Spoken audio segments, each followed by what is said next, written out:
Are you tired of spending countless hours on boring tasks that could be automated? Well, don't worry, we've got you covered. Here are 3 tips on how to optimize automation processes to save time and increase efficiency. Tip 1. Streamline your processes by identifying repetitive tasks that can be automated. This will help you free up your time for more important tasks that are in your schedule. For example, you can use automation tools to schedule emails, generate reports, and update data entries. Tip 2.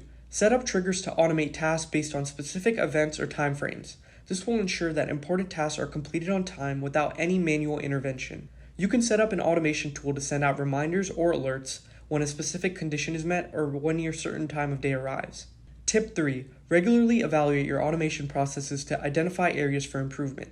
This will help you optimize your workflows and achieve even greater efficiency. It's also important to make sure to involve your team in the process to get their input and feedback. By implementing these tips, you can optimize your automation process, save time, and increase efficiency. So what are you waiting for? Schedule a free call at erphub.com to get started.